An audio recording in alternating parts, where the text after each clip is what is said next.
નમસ્કાર દોસ્તો, હું છું અમિત અને આપ જોઈ રહ્યા છો અમૃત ક્લાસીસ યુટ્યુબ ચેનલ। અમૃત ક્લાસીસની અંદર આપ સૌનું હાર્દિક સ્વાગત છે। ચાલો દોસ્તો, વાત કરીએ આપણો જે સબ્જેક્ટ છે ECV, 7 ચેપ્ટરના બનેલા ECV સબ્જેક્ટની અંદર તમારે GTU exam point of view preparation કરવી હોય તો કયા ટોપિકો ઉપર વિશેષ તમારે ફોકસ કરવું જોઈએ એની દોસ્તો આપણે સંપૂર્ણ ચર્ચા કરીએ। તો સૌપ્રથમ 7 ચેપ્ટરનો બનેલો આપણો દોસ્તો આ સબ્જેક્ટ છે। लास्ट ईयर दोस्तों सेम 5 ની અંદર તમને આ ઓફર કરવામાં આવતો તો હવે નવા સિલેબસમાં 4th સેમેસ્ટરની અંદર આવ્યો છે તો મોટાભાગનું કન્ટેન્ટ સેમ છે, ખાલી એક 7મું ચેપ્ટર દોસ્તો નવું એડ થયું છે એટલે આપણે દોસ્તો વિશેષ સારી રીતના IMP આપી શકવાના છીએ। તો ચેપ્ટર નંબર 1 થી શુભ શરૂઆત કરીએ તો એસ્ટિમેટની ડેફિનેશન તૈયાર કરીને જવાની છે। ત્યારબાદ આપણે વાત કરીએ તો data required for the preparing an estimate, પછી ટાઈપ્સ ઓફ એસ્ટિમેટ જે બે પ્રકારના છે એની અંદર પછી દોસ્તો purposes of preparing detailed estimate તૈયાર કરો, પછી સ્કિલ્સ ઓફ ગુડ એસ્ટિમેટર અને એના પછી એની ડ્યુટી પણ આપેલી છે દોસ્તો, તો એ પણ પ્રેમથી વાંચી જાઓ તો બે મસ્ત તૈયાર થઈ જશે। એના પછી reasons of actual cost exceeding estimated cost એ પણ તૈયાર કરી જવાય, અત્યાર સુધી પૂછ્યું નથી પણ ગમે તે પૂછાઈ શકે દોસ્તો। એના પછી difference approximate and detailed estimate, એના પછી તૈયાર કરો methods of preparing approximate estimate. ઘણી બધી મેથડોના નામ આપ્યા છે, બધી મેથડોના નામ યાદ રાખી જાઓ દોસ્તો અને એમાંથી 2-3 મેથડ વ્યવસ્થિત તૈયાર કરી જવાય। આમાં જે પહેલી જ મેથડ છે દોસ્તો એ સર્વિસ યુનિટની મેથડ છે, તો તૈયાર કરજો જ, કારણ કે સેપરેટલી પણ દોસ્તો તમને અલગ અલગ આખું જે ટેબલ આપેલું છે સર્વિસ યુનિટનું એમાંથી ક્વેશ્ચન્સ પૂછી શકે છે એટલે એ તો તૈયાર કરો જ। એના સિવાય પણ 1-2 મેથડ તમે આરામથી વ્યવસ્થિત તૈયાર કરી જવાય। તો આટલું દોસ્તો કરો અને પછી આ ચેપ્ટરની અંદર દોસ્તો આ નાની નાની ટર્મિનોલોજી આપવામાં આવેલી છે, તો આમાંથી કોઈ એક ટર્મિનોલોજી હશે ને હશે જ, એટલે એ કન્સેપ્ટ તમારે તૈયાર કરી જવાય। 3 થી 4 માર્ક્સની અંદર તમને પૂછી શકે તો provisional sum, prime cost, provisional quantities, spot items, day work contingency, work charge, establishment charges, overhead charges અને છેલ્લે દોસ્તો નવો ટોપિક એડ થયો છે જે લાસ્ટ યર જૂના સિલેબસની અંદર નહોતો, એ છે એડમિનિસ્ટ્રેટિવ અને ટેકનિકલ સેન્શન। તો એડમિનિસ્ટ્રેટિવ એપ્રુવલ અને ટેકનિકલ સેન્શન દોસ્તો એ બંનેની ડેફિનેશન તૈયાર કરી જાઓ, બીજું વિશેષ એમાંથી પૂછાવાના ચાન્સીસ નથી। તો આટલું તમે કરશો તો પહેલું ચેપ્ટર જે પ્યોર થિયોરિટિકલ છે એ તમારું કમ્પ્લીટ થશે। એના પછી ચેપ્ટર 2 ની વાત કરીએ મોડ ઓફ મેઝરમેન્ટ, તેમાં લીડ અને લિફ્ટનો કન્સેપ્ટ તમને આપેલો આવે છે શરૂઆતમાં, એ તૈયાર કરો। પછી રૂલ્સ ફોર ડિડક્શન, તો કોના ડિડક્શન માટેના રૂલ્સ તમારે પ્રિપેર કરવા જોઈએ તો સૌથી પહેલાં પ્લાસ્ટરના તૈયાર કરજો, કારણ કે અત્યાર સુધી દોસ્તો જૂના સિલેબસમાં સૌથી વધારે પ્લાસ્ટરના ડિડક્શન તમને પૂછેલા છે, તો એ પહેલાં તૈયાર કરી દેવા જોઈએ। એના પછી બ્રિક વર્ક અને ફોર્મ વર્કના તમે ડિડક્શન રૂલ તૈયાર કરી દો।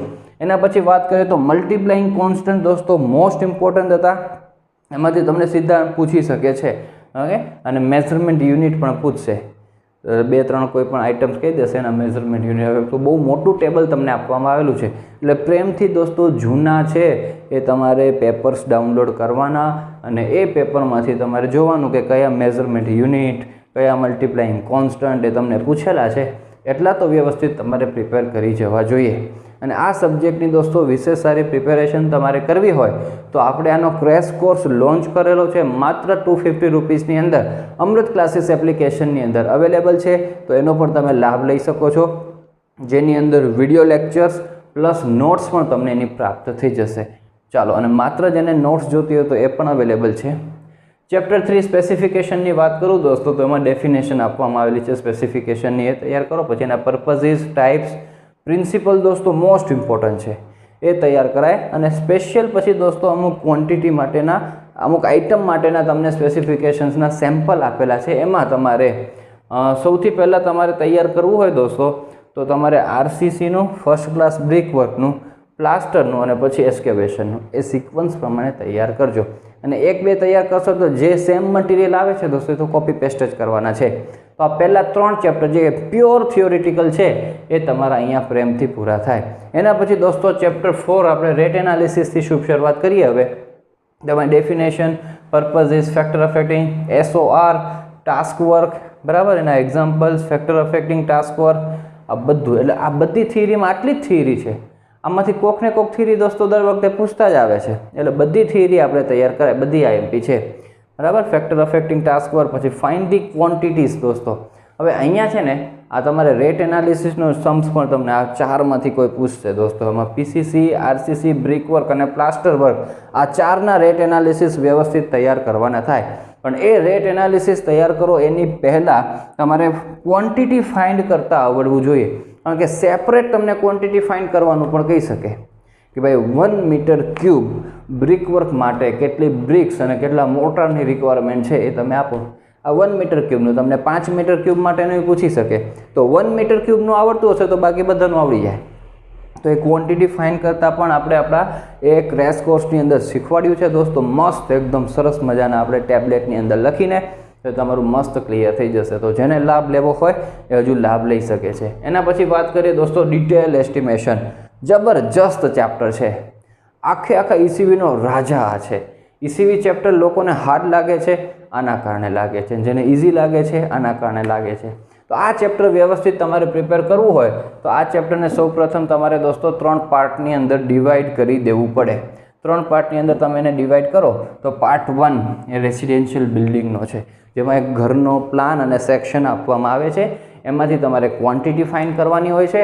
14 માર્ક્સની અંદર દોસ્તો અત્યાર સુધી પૂછાતું આવ્યું છે, બરાબર। એના પછી વાત કરીએ દોસ્તો પાર્ટ 2 રોડ, તેમાં quantity of earth work find કરવાની હોય છે। તો રોડના અલગ અલગ સેક્શન હોય, એમાં પ્રિઝમોઇડલ ફોર્મ્યુલા, મિડ સેક્શનલ અને મીન સેક્શનલ આ 3 મેથડથી દોસ્તો પાર્ટ 2માં quantity of earth work for road એ ફાઇન્ડ કરતા હોઈએ છીએ। પાર્ટ 3 તમે જુઓ, એની અંદર આપણે સિમેન્ટ કોન્ક્રીટ વર્ક, પછી ફોર્મ વર્ક અને પછી દોસ્તો સ્ટીલની ક્વોન્ટિટી અને પછી બાર બેન્ડિંગ શેડ્યુલ બનાવવાનું હોય તો એનું કામકાજ આપણે કરતા હોઈએ છીએ। તો એમાં slab, beam, column, retaining wall, culvert આ બધાનું કામકાજ એની અંદર આવે। હવે દોસ્તો રેસિડેન્શિયલ બિલ્ડિંગ મેં તમને કીધું એ પ્રમાણે 14 માર્ક્સની અંદર હશે। રોડ્સ દોસ્તો તમારું છે એ 7 માર્ક્સની અંદર હશે। અને પાર્ટ 3 આ બધામાંથી દોસ્તો જનરલી છે ને કોઈ એક તમને પૂછવામાં આવે છે, બરાબર, અથવા તો 2 પૂછશે તો ટોટલ માર્ક્સ તો એના 7 જ થતા હશે, એવી રીતના પૂછતા હોય છે। એટલે 14 + 14 એવી રીતના ટોટલ છે એ 28 માર્ક્સનું દોસ્તો કન્ટેન્ટ તમારું આ ચેપ્ટરનું છે। હવે આ ચેપ્ટરમાં કશું ગોખવા જેવું નથી, પ્યોરલી ખેલો દિમાગથી તમારે આની અંદર કામ કરવાનું છે।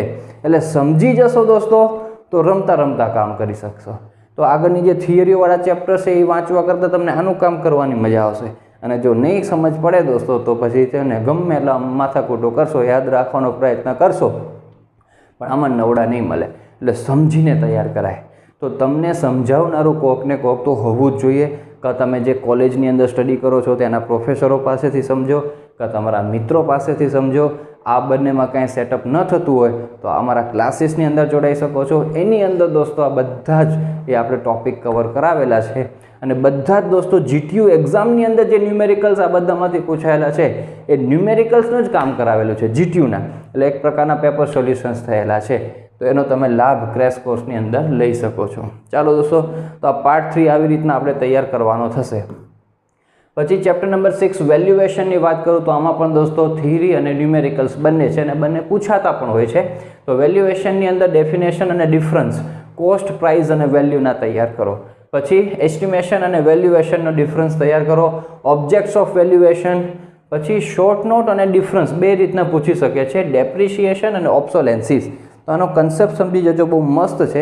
અને પછી દોસ્તો એ ડેપ્રિશિએશન જે છે એને ફાઇન્ડ કરવાની મેથડો આવતી હોય છે અને ત્યાંથી આ ચેપ્ટરમાં ન્યુમેરિકલ્સની શરૂઆત થાય છે। તો ડેપ્રિશિએશન ફાઇન્ડ કરવાની આપણી પાસે 3 મેથડો છે, સ્ટ્રેટ લાઇન, કોન્સ્ટન્ટ પર્સન્ટેજ અને સિંકિંગ ફંડ મેથડ। સિંકિંગ ફંડમાં પણ અલગ અલગ પાછી 4-5 મેથડો બને છે, બરાબર, એ એકદમ વ્યવસ્થિત આપણે લખીને સમજાવ્યું છે। તો એ દોસ્તો તમે એના ન્યુમેરિકલ્સ કરજો, પૂછાય છે, એમાં સિંકિંગ ફંડવાળા તો વિશેષ પૂછે છે। પછી એ કામકાજ થઈ જાય। હવે ટેક્સ્ટ બુકમાં પાછું દોસ્તો એનો ડ્રોબેક શું છે ખબર છે, કે આ ટોપિક જેવો અહીંયા આપે છે મેથડ ફોર ફાઇન્ડિંગ ડેપ્રિશિએશન, એના પછી ઢગલા બંધ ન્યુમેરિકલ આપી દીધા છે, 30-32 ન્યુમેરિકલ્સ છે અને બધા રેન્ડમલી ઓરિએન્ટેડ છે। ઘણા તો ન્યુમેરિકલ્સ એવા છે કે જે એના પછીના ટોપિક છે ફોર્મ્સ ઓફ વેલ્યુ, એના ન્યુમેરિકલ્સ એ અગાઉ દઈ દીધા છે। એટલે તમને પ્રિપેરેશન કરવાની અંદર થોડીક અગવડતા ઊભી થાય, બરાબર, તો એ વસ્તુ જરાક ધ્યાન રાખજો તમે ત્યાં પ્રિપેરેશન કરતી વખતે। પછી different forms of value, 15 values આપેલી છે, 15 નામ યાદ રાખો, એનો કન્સેપ્ટ ખબર હોવો જોઈએ। પછી એમાં ડિફરન્સ કરો માર્કેટ વેલ્યુ, બુક વેલ્યુનો અને સ્ક્રેપ અને સાલ્વેજ વેલ્યુનો, તો મોસ્ટ ઇમ્પોર્ટન્ટ છે। એના પછી સિંકિંગ ફંડની ડેફિનેશન, યર્સ પરચેસની ડેફિનેશન, અને ટાઈપ્સ ઓફ રેન્ટ બધાના નામ અને ટાઈપ્સ ઓફ રેન્ટના પણ દોસ્તો ન્યુમેરિકલ બને છે, તો એના ન્યુમેરિકલ્સ તૈયાર કરજો. અને બીજા ન્યુમેરિકલ્સ બનશે દોસ્તો આ ટાઈપ્સ ઓફ વેલ્યુ આપીએ છીએ ને, ફોર્મ્સ ઓફ વેલ્યુ, એના પછી આ નાની નાની ડેફિનેશનો, અને એમાં પછી કેપિટલાઇઝ્ડ વેલ્યુ સીવી ફાઇન્ડ કરવાના ન્યુમેરિકલ્સ છે. તો એ ન્યુમેરિકલ્સ ખરા. ન્યુમેરિકલ વાઇઝ તમને કહું તો 3 વિભાગમાં આખું ચેપ્ટર ડિવાઈડ થશે. પહેલાં આવશે ડેપ્રિસિએશન ફાઇન્ડ કરવાના ન્યુમેરિકલ્સ, પછી મેં હમણાં વાત કરી કેપિટલાઇઝ્ડ વેલ્યુ ફાઇન્ડ કરવાના ન્યુમેરિકલ્સ, અને ત્રીજા આવશે દોસ્તો આપણે આ રેન્ટ ફાઇન્ડ કરવાના ન્યુમેરિકલ્સ. અત્યાર સુધી આ 3માંથી જ ન્યુમેરિકલ્સો પૂછાતા આવ્યા છે. તો આ દોસ્તો આટલું કામકાજ વેલ્યુએશનનું થયું. હવે ચેપ્ટર 7 દોસ્તો નવું એડ થયું છે ECVમાં પહેલી વખત. તો એની અંદર ગ્રીન બિલ્ડિંગના કન્સેપ્ટ આપેલા છે. હવે ગ્રીન બિલ્ડિંગ તમે CED સેમ 2ની અંદર પણ ભણીને આવ્યા છો. સેમ કોપી પેસ્ટ કન્ટેન્ટ શરૂઆતનું છે. તો એ બધું કન્ટેન્ટ વાંચી જવાનું, કોમન સેન્સવાળું કન્ટેન્ટ છે દોસ્તો. એમાં ગોલ્સ ઓફ ગ્રીન બિલ્ડિંગ, એની પહેલાં તમે જો તો કન્સેપ્ટ ઓફ ગ્રીન બિલ્ડિંગ આખું આપેલું છે બેઝિક, એ વાંચી જાઓ. પછી એના એડવાન્ટેજ ડિસએડવાન્ટેજ તૈયાર કરો. એની પહેલાં નીડ્સ તમને આપેલી છે કે ભાઈ નીડ્સ ઓફ ગ્રીન બિલ્ડિંગ, એ પણ વાંચી જવાય. પછી પ્રિન્સિપલ્સ આપેલા છે દોસ્તો, એની અંદર આ 3 પ્રિન્સિપલ્સ જ વિશેષ તૈયાર કરવાના છે: એનર્જી, વોટર અને મટીરિયલ એફિશિયન્સી. એમાં મટીરિયલમાં પણ દોસ્તો ગ્રીન મટીરિયલને આઈડેન્ટિફાય કરવા માટેના ધારાધોરણો આપેલા છે, એ પણ ખાસ તૈયાર કરાય. અને પછી રેટ એનાલિસિસ, ખાસ કે જે આપણું ચેપ્ટરનું નામ છે કે ભાઈ rate analysis of green building items. તો એની અંદર PCC with fly ash, brick work in cement motor with fly ash, એમાં સિમેન્ટ મોટરનું પ્રપોર્શન તમને ચેન્જ કરતા રહેશે. તો આવી રીતના 2 દોસ્તો વિશેષ મને લાગે છે કે આમાંથી આવી શકે, બરાબર. તો આ રીતના દોસ્તો ECVનું કામકાજ છે.